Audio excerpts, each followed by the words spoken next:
The Ray Hanania Show is brought to you by the U.S. Arab Radio Network and sponsored by Arab News Newspaper, the Middle East's leading English language publication, with print and online editions in Saudi Arabia, Dubai, France, Japan, Pakistan, England, and the United States. Listen to live radio every Wednesday at 5 p.m. Eastern in Detroit, Washington, D.C., New York, and Ontario, Canada. Or watch the live broadcast on Facebook.com/Arab News. The Ray Hanania Show is rebroadcast in Chicago at 12 noon on Thursday. For more information on the radio stations, live Facebook broadcast, and podcasts, visit ArabNews.com. And now, here's your host, columnist and U.S. Special Correspondent for Arab News, Ray Hanania.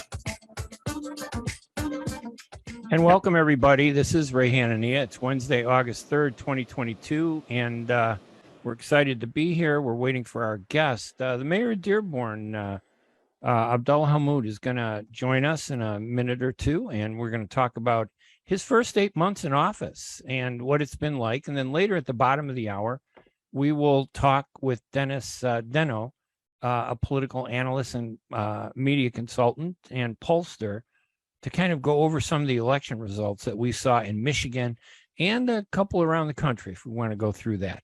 So we should be getting into all that. Segment one, Abdullah Hammoud, and then at the bottom of the hour, we'll talk with Dennis Denno. We're broadcast live on WNZK AM 690 radio in Greater Detroit, including parts of Ohio, on WDMV AM 700 in Washington, D.C., including parts of Virginia and Maryland. And then we rebroadcast every Thursday, tomorrow morning, 7 a.m. in Detroit on WNZK AM 690. So you can hear the broadcast again of the breaking news we make every week. News that Arab Americans need to follow. We need to start respecting ourselves, right? And one way to do it is we need to present ourselves, and we need to do it in a way that reaches Americans. And then, of course, it's also broadcast tomorrow in Chicago at 12 noon on WNWI AM 1080. So I just got a message, and the mayor is coming on. He should be on shortly. And we understand. I covered Chicago City Hall for 20 years. And in Chicago, and from daily to daily, I think it was like 7 mayors. So it's always an honor to have the chief executive officer of a major city, and Dearborn is a big city. Very important in a historic election on November 2nd, 2021. 31-year-old state legislator Abdullah Hammoud, born to immigrants from Lebanon, defeated a 66-year-old veteran politician, Gary Woronchek, to become the first mayor of Arab descent in Dearborn, a city long known for its sizable population with roots in the Middle East community. Taking the stage at a community center named after one of the founders of the Islamic Center of America, according to the reports in one of the Detroit Free Press newspapers, Representative Hammoud declared there is a new era in Dearborn. And we're going to talk to the mayor about that new era. He won with 54.6% of the vote, which is pretty significant. In terms of elections, that's a landslide. It was almost a 10% spread. So you can't get any better than that. Later on, we're going to talk with Dennis Denno, and we're going to look at the influence of AIPAC is just amazing, how they targeted candidates. They beat Huwaida Arif in the 10th Democratic primary district. They defeated Andy Levin, a Jewish American legislator who was pro-peace, middle of the road. In fact, I wouldn't say that he was, far to the left or far to the right. He was a pro-peace activist, and AIPAC targeted him, and he lost. It's just terrible. And then in the 12th Democratic primary, the 12th District Democratic primary, Rashida Tlaib has won re-election again with a huge margin, 63.8%, almost, 3 times more than her closest rival, Janice Winfrey. Then there were some local races. Alabas Farhat won the State House in District 3, but Bilal Hammoud in District 15 lost, and Stephanie Faki in District 54 lost. So I don't know. It's kind of a mixed bag. So let's go ahead and welcome our guest, Mayor Abdullah Hammoud, who's joining us right now.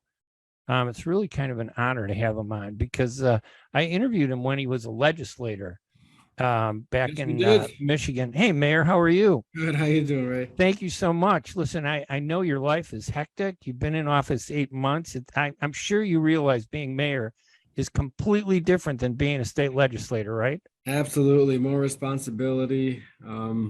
Legislator was like a vacation compared to mayor. I can imagine. I covered Chicago City Hall almost 18 and a half years, 7 big mayors. And I know that it's a tough thing. You got a huge enterprise that you have to oversee. Everybody's going to blame you and criticize you for everything that goes wrong. Everybody else will take credit for everything that goes right. But, I'm just excited to have you. And tell us, first of all, 8 months. Have you changed the world yet in Dearborn? I don't know if I've changed the world, as my focus is just trying to change Dearborn. But in the first 8 months, it's been great. We're just starting our 8th month, and we've been able to assemble one heck of a team. A lot of Dearbornites who left, who gained valuable experiences, we're able to bring back. We're able to balance, get the city towards becoming structurally balanced within the next hopefully 2 years, which is something that the city has not been able to do in over a decade. We've been able to launch several initiatives to improve quality of life, and so I would say we've been very busy the first 7 months or so, entering our 8th month, and hopefully much more to come. What was probably the most important thing you brought being Arab American? And I know that obviously you have a big city, it's diverse, and I think your the staff that you put together has been described by everybody as being historically diverse, which is phenomenal. Yeah, absolutely. I think any administration should be reflective of the community that it serves, and we were able to accomplish that. As it pertains to what I've been able to bring, I think more so than being Arab American, but as somebody who grew up, in a working poor family, I think it's that perspective of those who grew up in a marginalized part of the city. It's one of the things that influenced, for example, our decision to make pools free for those children 13 and under. Because as somebody growing up, one of 5 siblings, my parents couldn't afford to send me to the pool. And so we thought waiving the fee for children means that they'd have access to amenities and maybe have a better experience throughout their summer and their childhood. And so I think it's that perspective, it's that ability to empathize based on my life experiences, which has been pretty great. Probably the biggest thing you bring as an Arab American is that you ensure that Arab Americans have a seat at the table. Now, they've been at the table, but you ensure that this is formal recognition that they have a voice in Dearborn. But as you pointed out, the issues really have nothing to do with being Arab, right? You want to help families that need help. You want to give kids the opportunity to do great. You want to help the schools. You want to keep taxes down. What's been the biggest challenge, you think, coming into office? What's the hardest thing so far? The hardest thing, something I pride myself on is accessibility. But if you want to be successful in government, the thing that you need is trust with residents. And so, we obviously, we had a successful campaign, means you won the majority, but you won the majority of votes amongst those who actually vote, which is much smaller than the actual city. But those commenting on social media aren't necessarily the ones who voted. You have a much broader audience. And so the thing that I'm really working on trying to improve is the trust that exists between government and people. Because if that trust is there, it allows you to co-govern and really produce better results. And under that co-governance model, you can really begin to move the whole city forward. So I'm really spending time there and building that program out. And then when you look at things, when you took over office, was there anything that you were surprised about that you didn't realize was happening, that needed to change, or that you were, excited about? Was there a surprise? You've been in politics a while. Yeah.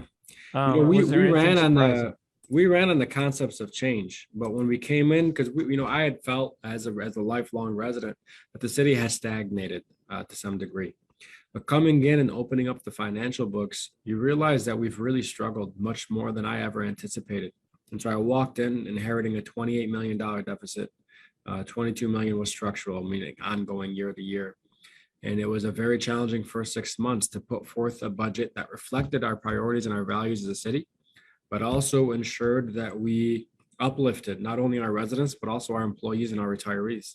And I think we were successful in moving something that represented our values forward. But the work is only beginning. It's easy to pass a budget. That was the work of similar to a legislator. It's easy to vote up or down on the budget. Right. What's difficult is to actually execute and build out the programming in that budget so that the outcome is reflective of its intentions. And you have to look at the money you're bringing in, how you're going to spend it and everything. Was there anything that you changed in terms of programs or that you expanded in terms of programs that you felt, given your budget, constraints, that you could change? Or are you just kind of maintaining what you have and opening up more? I mean, it's only been 7 months, as you point out. It's still early. Yeah. You're in a honeymoon. I don't know if the honeymoon's over yet, but I know it happens pretty quick. So you got to watch your back. It really does. We are trying to do more with less. One of the things that the city lost was a portion of its operating revenues due to a failed millage. And what we're also trying to do is sustain the level of services that we offer, though. And so what we've actually been able to do is challenge the way things have always been done and improve the service quality that we have delivered as a city at a lower cost. And I think that's something to be very proud of. And now what we're looking at is expanding programming and investing in amenities that we currently have that have not been improved in 3, 4, 5 decades. And so we're prepared to hopefully make some announcements in the coming months about some investments that are coming. But to your point, it's been 7 months. We're trying to pace ourselves. But, I think one of the caveats to being the first is the expectations in the bar is higher. And so that means the work that we're doing is at a much quicker pace than maybe some of our predecessors would have been used to, but it's to hopefully deliver to the expectations of our residents. Well, I think being Arab American, you're going to be more open to everybody because, the history of Dearborn, when you really go back, there were some problems for some minorities. Yeah. They weren't accepted. I think there was a mayor, everybody points to him. He wasn't very nice to a lot of minority groups, but you seem to have opened up and reached out to everybody. Absolutely. I mean, accessibility again is key. And regardless of one's ethnicity, I might be Arab and Muslim, but I'm also reaching out to my Arab non-Muslim counterparts. I'm reaching out to my non-Arab Muslim, my non-Arab Christian counterparts. And that's the beauty of Dearborn. We're this culturally diverse, demographically diverse, ethnically diverse community. And I'm hoping that everyone feels like, in Arabic, we have this term called wasta, which means to connect. And prior to coming in, everybody said, if you don't have a wasta, you can't get anything done in the city. And what I'm trying to make people feel is that with this administration, all residents have a wasta. You're all connected. You're all able to walk in to be treated equitably and fairly. And whatever you need to get done, as long as within our confines, our motto is, how can we get to yes? We don't want to just tell people no, because that's been the standards. How can we get to yes working with residents? So you're celebrated as, of course, the first Arab, one of the youngest, I think, second youngest mayors of Dearborn, but the first Arab mayor of Dearborn. But at some point, you got to get past that, right? You're really not the Arab mayor of Dearborn. You're just the mayor of Dearborn. And I wonder how non-Arabs have responded to you. Did you find a resistance at all, given, the fact that it was so showcased and spotlighted that you were Arab American? That kind of puts a little burden on you to go back and say, hey, I'm no different than you, no matter what your ethnicity. And I think that's what we try. That's the message that we try to put out there. I never ran to be the first. I ran to be the best. And that's what I'm trying to demonstrate, regardless of the direction in which an individual prays, what matters is the direction in which they lead. And I think that's really what we want to uplift and highlight. And being the first, cool. Sure, I'm not going to take away from the cool factor of it. It's been great. I think what it really, hopefully what it does is it demonstrates to individuals from marginalized communities, traditionally communities of color, that, hey, you too can do this without changing your identity or trying to wash away who you are. But what's most important is not, in fact, being the first. What's most important is demonstrating that you can do as good a job as any one of your predecessors so that you're not the last. So that the next time somebody with a different sounding name, who sounds a little bit different, looks a little bit different, maybe he's got a longer beard than others, tries to run for office, or maybe has a hijab on her head, that people don't look and say, oh, they can't do the job because no one's ever done it who looks like them. In fact, they can say, hey, look, that guy Abdullah did it. So maybe this person can too. Tell us about some of the issues. I mean, for example, like talk about the issue of crime in Dearborn. What's the situation there? Because as you know, I'm from a city in Chicago, where we have such a huge, gun fatality rate. It's just enormous. What's it like in Dearborn, and what do you have to do to deal with it? The biggest issue, on like the public safety perspective, is actually speeding and reckless driving.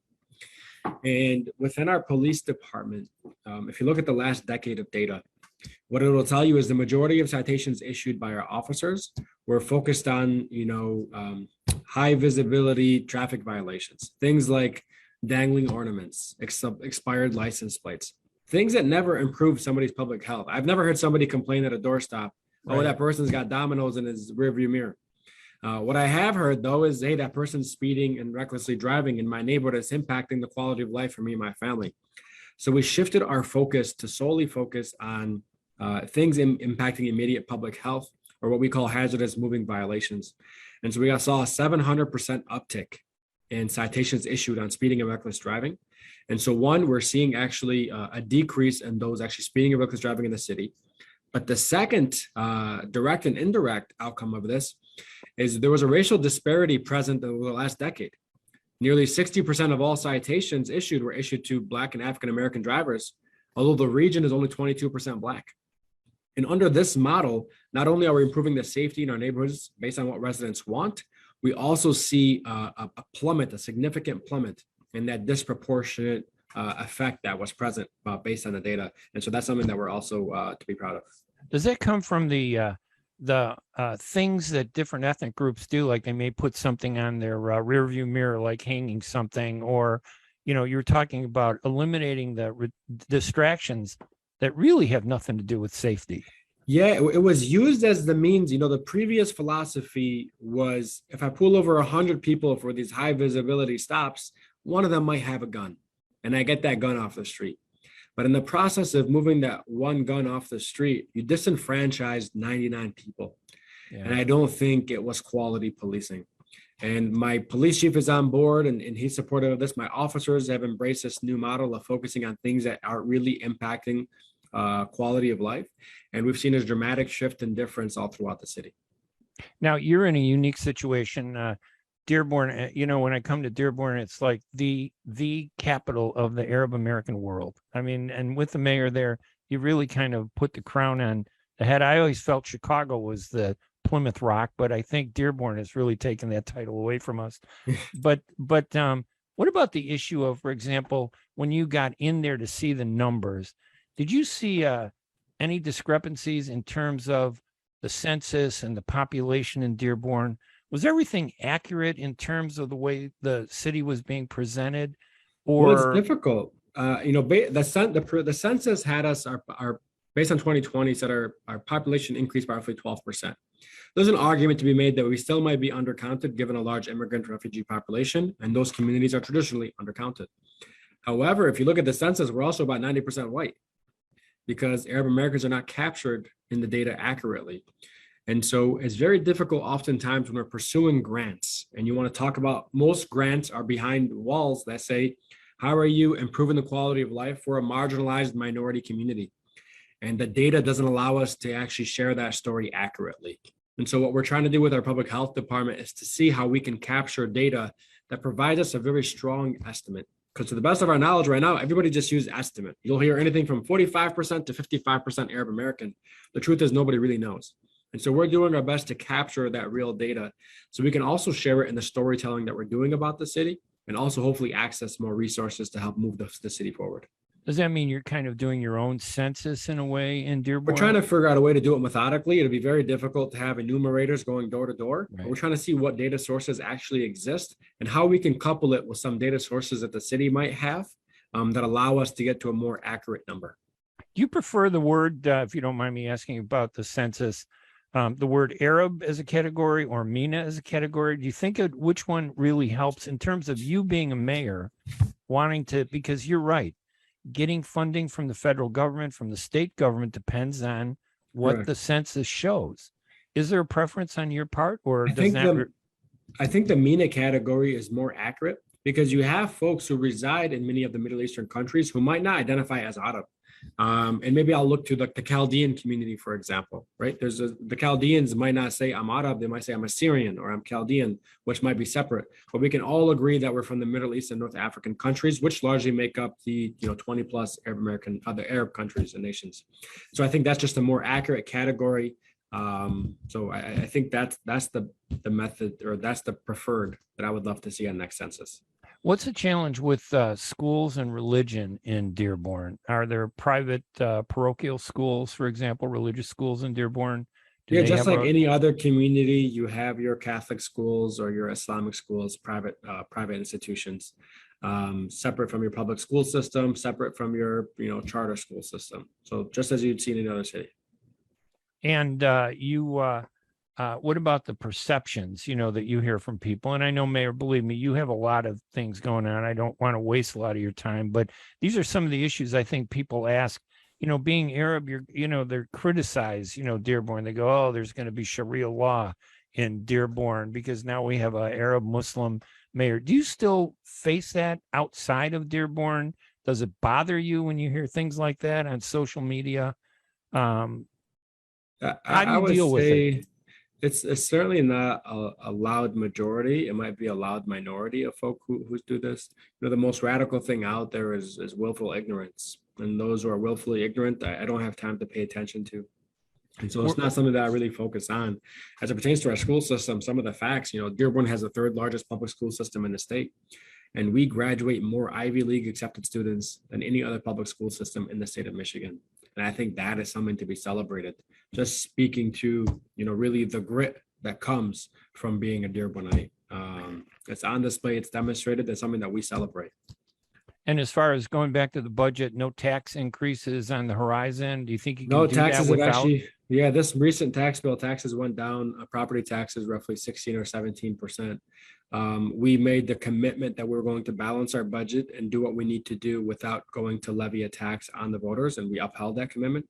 And I'm hoping that that's how we move forward. And so we're structuring our operations to be within the confines of where we are right now in terms of the taxes that are levied, without needing to ask for another dime. It's very difficult right now, especially with high levels of inflation.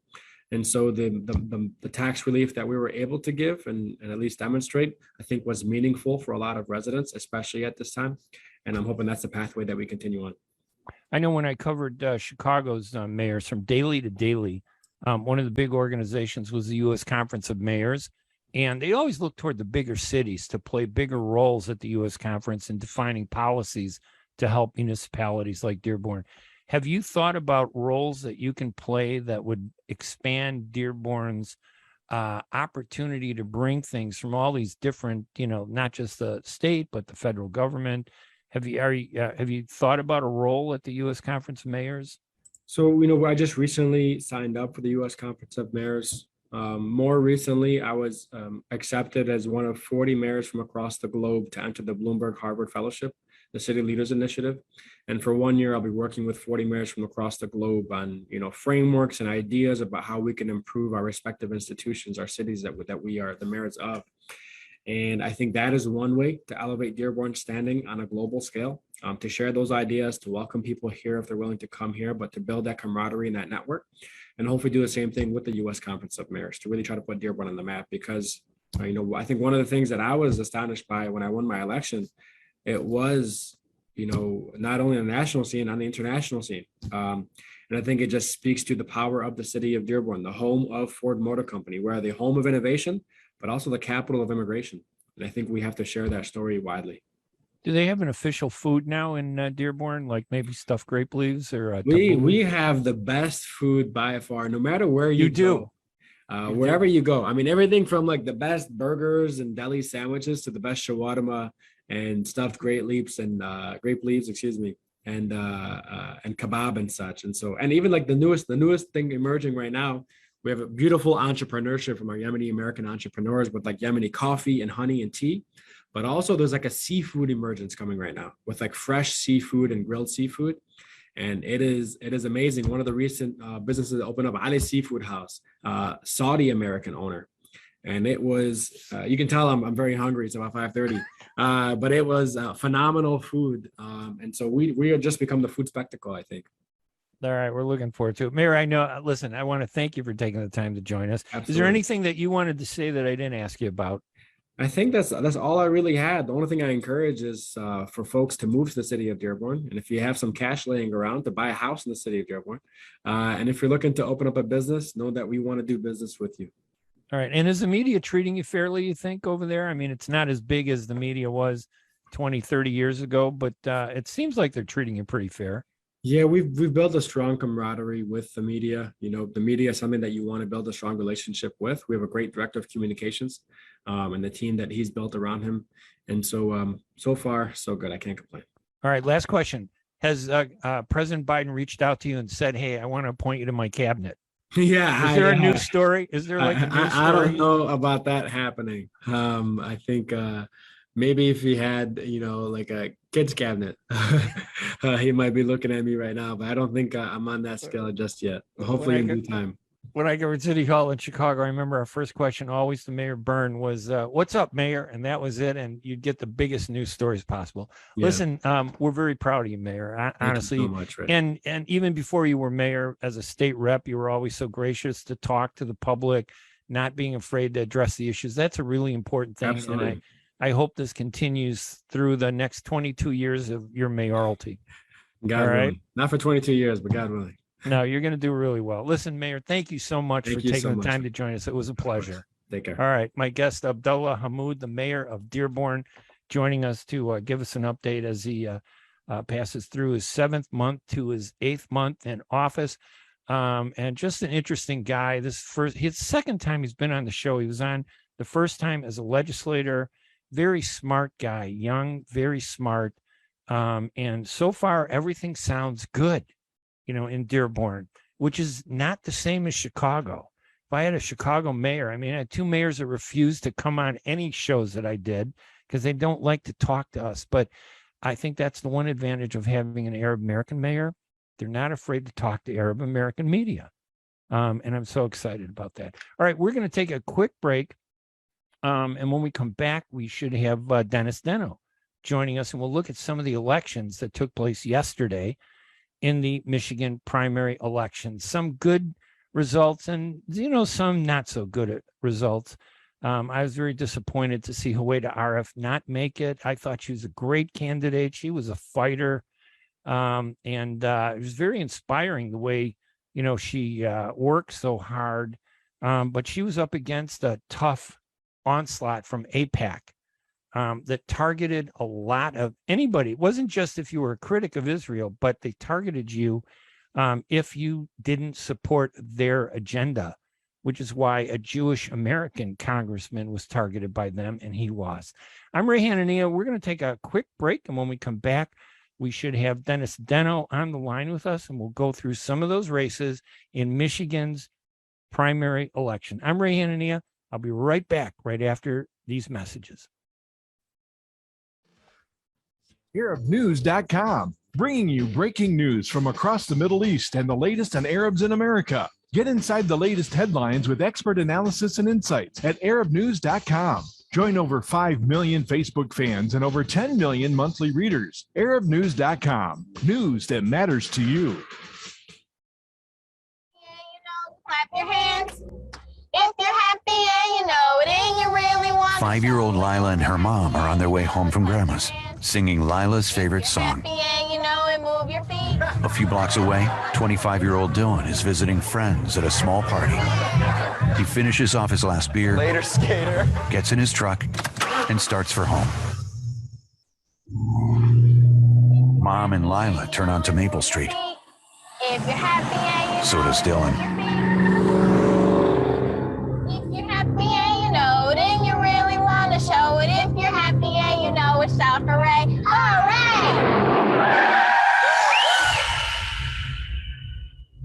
Every 50 minutes in the United States, someone dies in a crash involving a driver impaired by alcohol or drugs. If you're impaired and you know it, don't drive. Drive sober. A message from the Michigan Office of Highway Safety Planning. At Top Rehab Physical Therapy Clinic in Dearborn, we provide effective physical therapy sessions in order to limit pain and discomfort. Top Rehab provides physical therapy care for any diagnosis prescribed by a physician, and we regularly see and treat conditions such as stroke, TMJ, fibromyalgia, sciatica, joint pain, and more. We use a variety of pain management methods, including modalities, soft tissue mobilization, and therapeutic exercise. If you're in need of physical rehabilitation or physical therapy, get the highest quality health care at Top Rehab. Most insurance is accepted, and we're open Monday, Wednesday, and Friday 8 to 6, Tuesday and Thursday 8 to 5, and Saturday 10 till 2. Call for an appointment today at 313-846-0555. That's 313-846-0555. Choose Top Rehab Physical Therapy Clinic on Michigan Avenue in Dearborn. Life's too short to be in pain. Imagine you're on a train track, somewhere miles away. A train is headed your way. You can't see it yet, but it's coming, slowly but surely. If you have prediabetes or you're at risk for type 2 diabetes, you may be on the wrong track, and diabetes could be heading your way.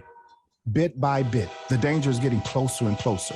So should you stay on the track you're on now or move to make a change and reduce your risk? If you have prediabetes or you're at risk for type 2 diabetes, you may qualify for the National Diabetes Prevention Program in your local community. This one-year program could be the ongoing support you need to put you on the right track. Not only did participants lose weight, they cut their risk of type 2 diabetes in half. Ready to get on board for a healthier future? Learn more about the National Diabetes Prevention Program and what else you can do to manage and prevent diabetes at michigan.gov/diabetes. A message from the Michigan Department of Health and Human Services.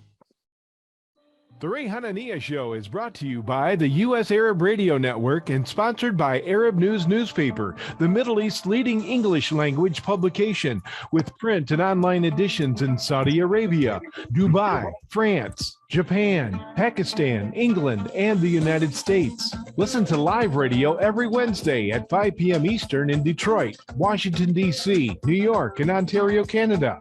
Or watch the live broadcast on Facebook.com/Arab News. The Ray Hanania Show is rebroadcast in Chicago at 12 noon on Thursday. For more information on the radio stations, live Facebook broadcast, and podcasts, visit ArabNews.com. And now, here's your host, columnist and U.S. Special Correspondent for Arab News, Ray Hanania. And welcome back to the radio show. I am Ray Hanania, and it is, like I said, Wednesday, August 3rd, and we just got through talking with Mayor Abdullah Hammoud of Dearborn. Dennis Denno, though, is one of my favorite guests because he's like me. He's a political analyst, a media consultant, and a pollster who founded Denno Research in 2004. He understands candidates, corporations, nonprofits, associations, and it's all on his website. But I enjoy talking with this guy because he offers his insight in what I feel is a very objective, informative way. So, Dennis, welcome to the program again. Thank you for joining us today. Hey, thank you. I got to say, I'm having a really good day, but it just got even better because I got compared to Ray Hanania. So it's got to be an even better day. Thank you for that compliment. There is a group of about 5% of the people that don't like me. So, oh, no. But they're the screamers. They're screamers. So their 5% sounds like 50, but it's really like 5%. But I just you have the whole field out there in Dearborn. And what do you think of Mayor Hamud? He seems like a great guy. It's the second time I've interviewed him, once as a legislator, now as mayor. What do you make of he's in a honeymoon, basically. It's been 7 months. But how does he look so far from your perspective? Great guy, very bright guy, good-hearted, there for the right reasons. I'm a big fan. I think the sky's the limit for him. And, I'll say this. I mean, in Michigan, being mayor of a city is not a very good job. excuse me, the legislature and the governor for the past 20 years has cut a lot of funding to our municipalities. But being mayor of Dearborn is a good job because it's a good community. It's a solid community. It's diverse. And you have Ford Motor Company World Headquarters, and Ford Motor is a good corporate community partner. So it's a great job. It doesn't seem like he's going to be the type of mayor that's going to get in a fight with the media. Because like I've covered mayors in Chicago. There are like 7 or 8 of them. And I remember when Jane Byrne got elected, she was fighting with the media. 4 years of war. The honeymoon lasted like maybe 2 months. And it was like we had to wear flak jackets. I was attacked. They threatened to kick me out of the City Hall press room. They kicked another reporter for the Chicago Tribune out of the press room. It was a war zone. I don't see that happening. Do you in Dearborn? The only way I see that happening is Abdullah Hammoud is going to stand his ground. He's going to, fight for what he believes in. And if he feels, the Arab American community is not getting a fair shake, if he feels Dearborn's not getting a fair shake, he's going to stand up for the city. He's going to stand up for his community, but he's not going to pick a fight just to pick a fight. And, being an Arab American mayor, the Arab American part really only becomes relevant when you want to make sure your community is at the table. But once they're at the table and you include them, then it all falls back down on being a mayor. And do you think he can handle that job as a mayor?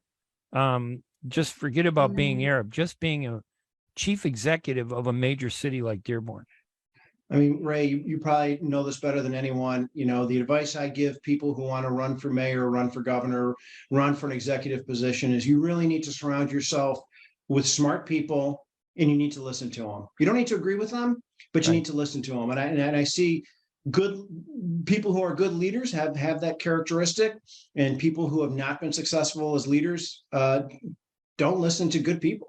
They think they know it all. And not be thin-skinned. Right. And don't allow your aides and your staff to feel that they have to yes you all the time to make you feel good or try to make you happy. Be honest. Even if you say something that contradicts the mayor, be honest for his or her good, right?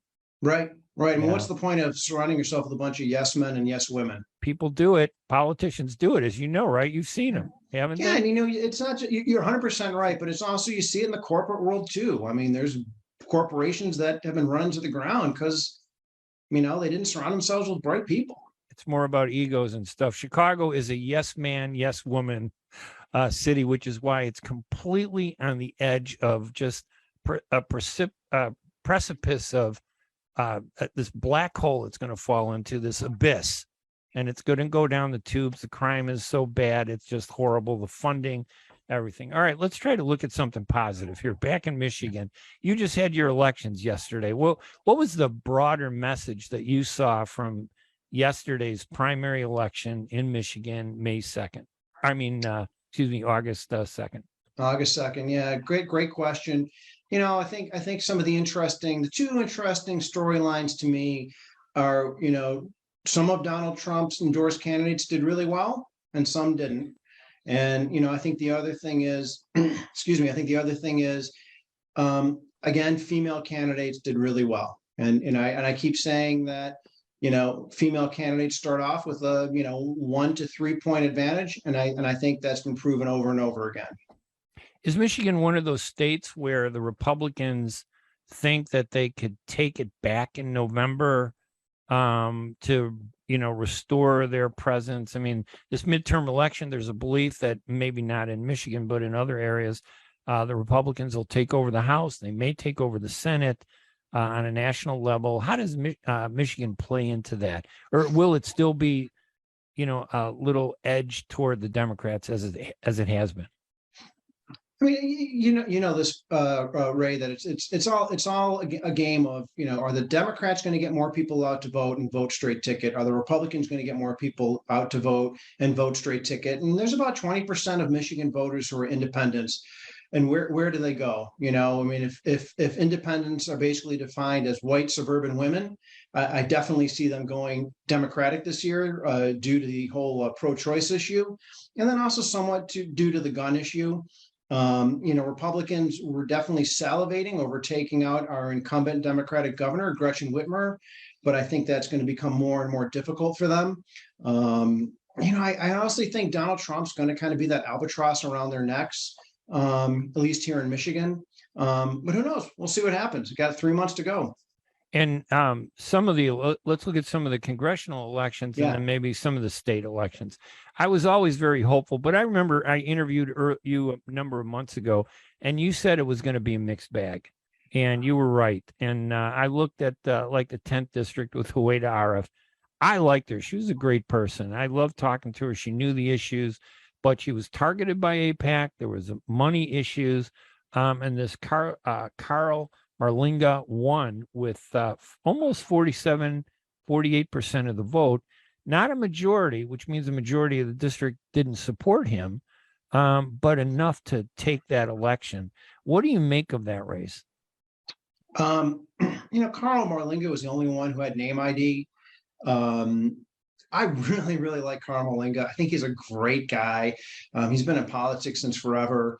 There's been some questions in his past, but I just think it was going to be very difficult for anyone to take out Carl Marlinga in that Democratic primary.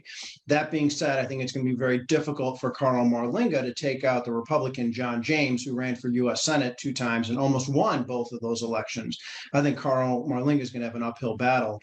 If we're going to look for a competitive congressional race in Michigan, you might want to look at the what was the former 3rd congressional district. I don't know the number off the top of my head, but it's basically Grand Rapids, where Peter Meyer of the famous supermarket chain here in Michigan, he voted against Donald Trump with impeachment, and then he lost to basically a political nobody, Gibbs, African-American gentleman, and Democrats kind of helped Gibbs along a little bit.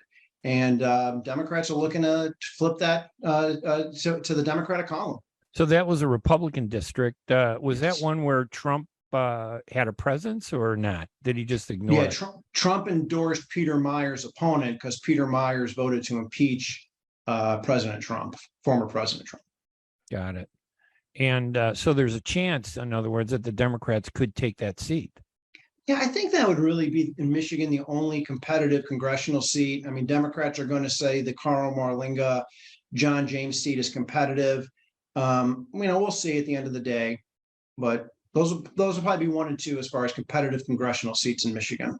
So it's fair to say, I guess, then what you're saying is that Michigan isn't going to be one of those elections in November that's going to change the dynamics of the national, Republican balance or Democratic balance. It's going to it sounds like it's going to pretty much remain Democratic.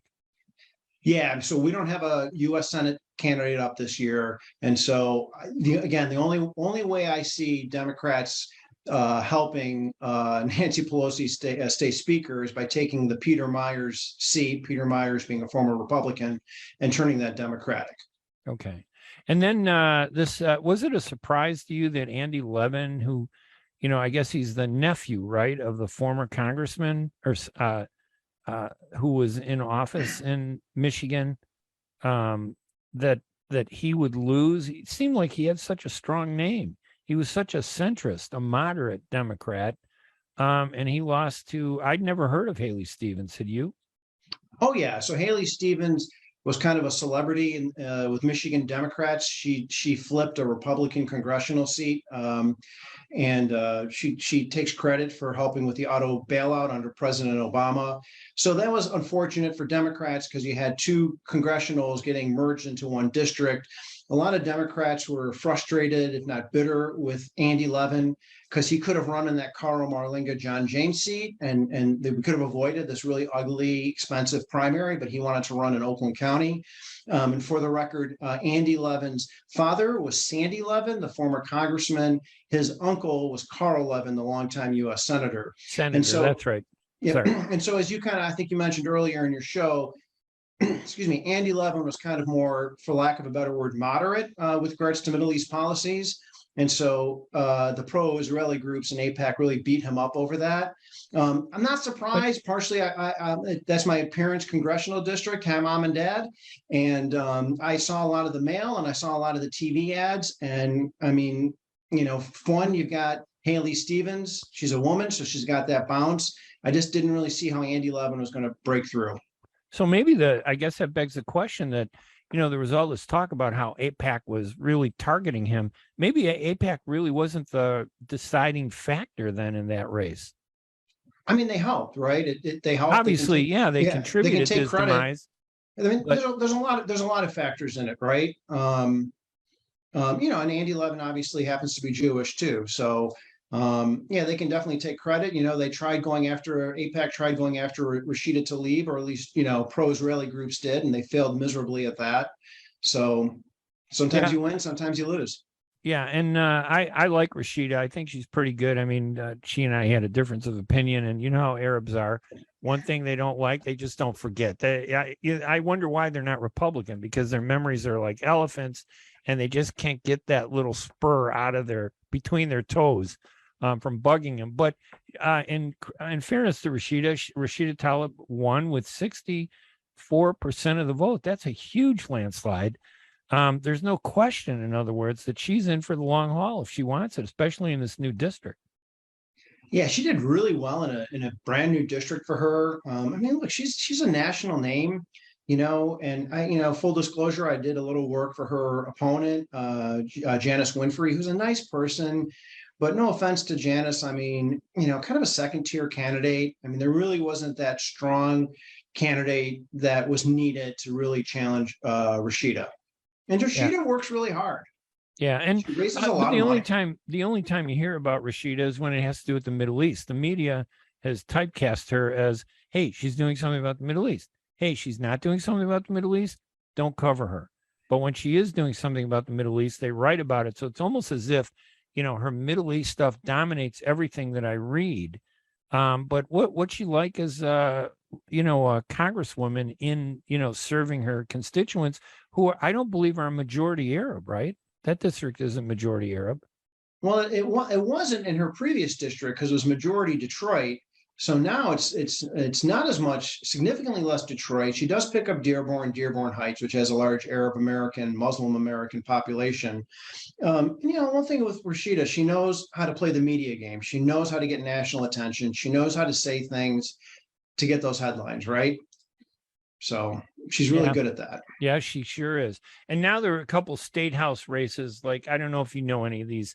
Any of them stand out before I just throw names at you? But I saw that Alabas Farhat won, Bilal Hammoud lost, Stephanie Fakih lost. I'd heard her name before a couple of times. But anything notable about those elections at the state level? So Alabas Farhat, who his district's going to represent part of Dearborn, just a great guy, young guy, definitely, the future of the party, future of Arab Americans. He's just a really, really good guy. I was no offense to him. I was a little surprised he won. It was a tough race. He's just a great guy, and I'm just really happy for him. And it's going to be great for the state. It's great for Dearborn, great for the community. Any other stars that came out? And when you look at the primary election results from August 2nd, anything really stand out? One that was a surprise, and maybe something that wowed you? I think one thing kind of close to home was this gentleman named John Horford, who was a basketball star at the University of Michigan.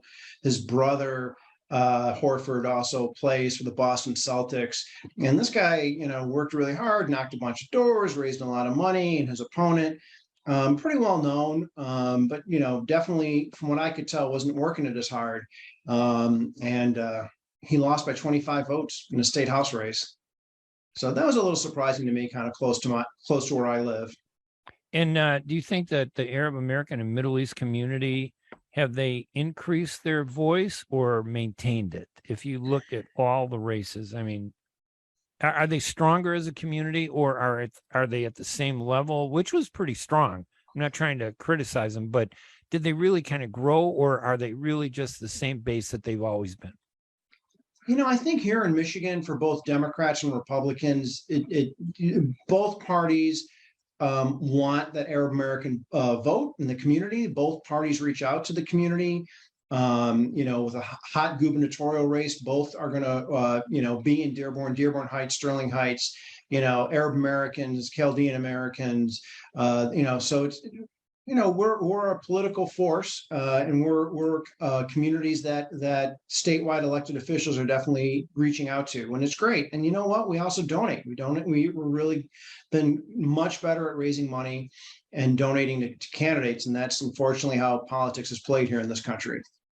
And then the Chaldean vote, they're a pretty big community. You don't really hear a lot about them because when they talk about Dearborn or the Dearborn region or Detroit region, they talk about Arab Americans and Muslims. Yet the truth is that there's a huge Chaldean, non-Arab, Middle Eastern community. I think they're all Christian. I think 99%. There may be, I haven't met a Muslim Chaldean yet. It's possible that there's one. I don't want to say there isn't any, but they're a pretty significant voice. Are they overlooked sometimes, you think, the Chaldean community? I don't think they're overlooked. Again, they're very politically active. They have a chamber. They're another voice in Michigan that both parties and candidates reach out to. I think what's really interesting is that as the Arab American community has, arguably been in this country and in this state longer, we're starting to successfully run candidates for office. And I think that's soon going to happen with the Chaldean community, where I think there's only been one Chaldean American in the Michigan legislature, Clint Custo. I mean, I think in the next few years, you're hopefully going to see more Chaldeans successfully running for office. And do you think they, I know that one of Huwaida Arif's big pitches was to try to convince them to support her. Did they play a role, you think, in that election? Was she able to get her message? Obviously, she didn't win, but I wonder, did they come out in support for her, or did they not support her, or is it too early to tell? Chaldean communities, Chaldeans don't view themselves as Arab Americans. Right. With events in the Middle East, there's been more tension between Arab Americans and Christian Arabs who are also Arabs or not Arabs anyway. So maybe there was a little tension between that. There's a lot of Chaldeans in Macomb County, which is where that congressional seat is, and Carl Marlinga has been in Macomb County for a significant period of time. I would not be surprised if Carl Marlinga had very close ties to that community from previous elections. If Dearborn is an Arab city, what would be the Chaldean city? Is there a city that you would say that's a Chaldean city? Is there one? Sterling Heights is definitely, which is in Macomb County, definitely has a very large Chaldean American population. And so that's in Huwaida's, or the district that she ran in, which is the what was that? The 10th district then. All right, Sterling Heights. Let's look at national politics for a minute. In terms of what's the sense about President Biden in terms of what he's doing for Michigan? It seems like, I know the Arabs are a little disappointed in him, and I always sense that the Chaldeans always were, because I see the Chaldean community as being somewhat more conservative, oftentimes voting Republican too, a lot of them. Yes. I mean, I think Joe Biden in Michigan suffers from the same situation he suffers nationally. His polling numbers are low. What's surprising to me, and put my Democratic Party hat on, is he's had so many incredible successes. He just got this veterans bill passed. He's accomplished an incredible amount in less than 2 years. And yet he's got the whole progressive wing of his party just, dissing him and wanting another president, and upset that he doesn't give good speeches, and upset that he doesn't send out good tweets. And that doesn't help. It doesn't help when, one wing of your party is completely ripping on you every day. But the Republicans are hoping that Joe Biden's going to be a drag on Michigan Democrats. And it sounds like that Biden doesn't really have like the base support of a lot of Democrats, that they have questions about him. But you're right. I mean, he's done a lot, and you don't hear about what he's done. And I wonder, is that the problem of the media that focuses to the far left where they think the news story is, rather than looking at him? I thought he had the backing of the media. I mean, I would always say, well, the media is very pro-democratic. They hated Trump. But they don't seem to be doing Biden a favor, are they? Yeah, I think part of this is just me. I have no proof of this. I think part of my frustration as a PR communications person is, Democrats feel like they do good things that helps the community. And I'll pick Obamacare as an example. I mean, there's the most significant change to healthcare since Lyndon Johnson passed Medicare and Medicaid. I mean, more people have access to healthcare, more people are on healthcare, and that's good for corporations, right? I mean, people are healthier, they're coming to work, they're not calling in sick, blah, blah, blah, blah, blah. And, as much as I like President Obama, he allowed the Republicans to define Obamacare, right? And I think I see the same thing happening with Joe Biden and Joe Biden's people who are critical of Obama for not doing a better job messaging things like that. But you look at all the accomplishments under the Biden administration. I mean, here's a guy who stood up to Putin, but yet hasn't gotten us into a war. Here's a guy who's put billions and billions of dollars in the hands of local communities so they could determine how best to fix their problems, whether it's infrastructure or education or the environment or parks.